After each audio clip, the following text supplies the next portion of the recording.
Welcome to ExpressTime Solutions Tutorials. Today I would like to share with you on how to submit a work order request and turn that into a project.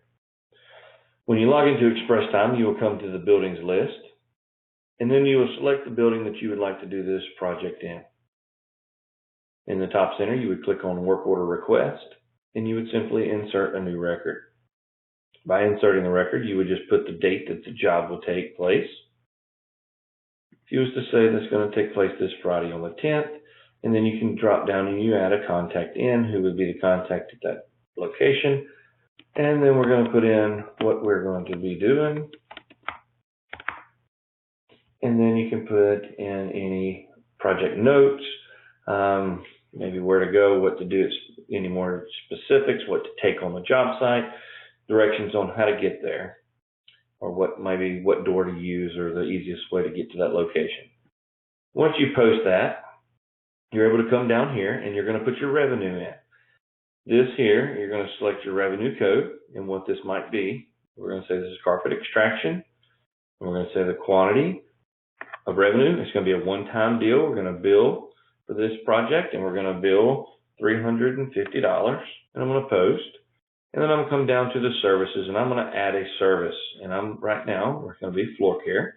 And then I can put any notes in here, how this is going to be, how recurring, anything I need to tell them what they're going to be doing, how many hours that it's going to take. This is going to be a 3-hour job, and then the average rate I'm going to be paying my technicians.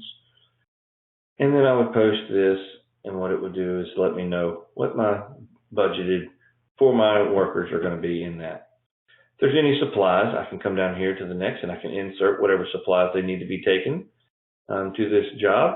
So if we was to put in, they needed some comment, and I'm able to put any notes about that. I'm going to take 1 unit of comment and I hit post. I have my work order request completed. At this time, I would convert that. Once I know that they're going to be going on the job and we know we're going to be doing, I would hit the convert button.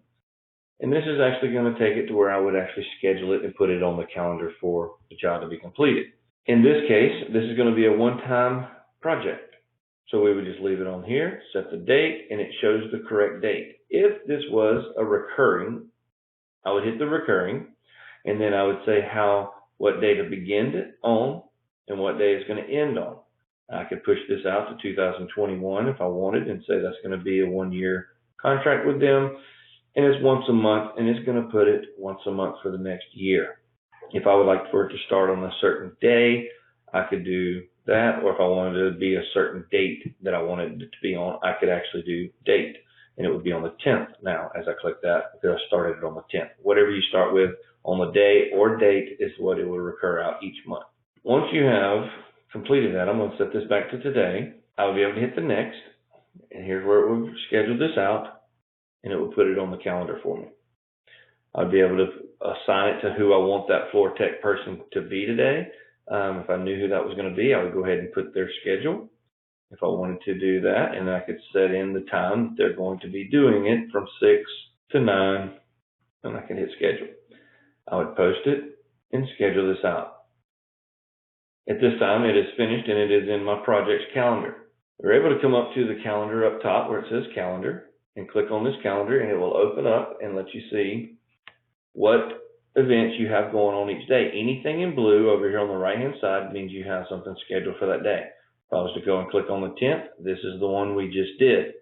And what this can do is it can let you know your revenue, and as they clock in and out working that job here doing this floor, it will start generating what their labor rate is, and it would let you know how much money you have in it labor, their fixed cost for the payroll taxes, and then it will let you know how much supplies you did, and you can see your profit gain or loss in that one job right here live as it's going on. You also will be able to look at all of your jobs. You can use this screen here to look at the statistics of all of your projects for the month to see how much profitability you've made on each project or as a company as a whole. This here is showing you how to turn a work order into a project and have it scheduled out and to follow up with your profitability so each job can be a success.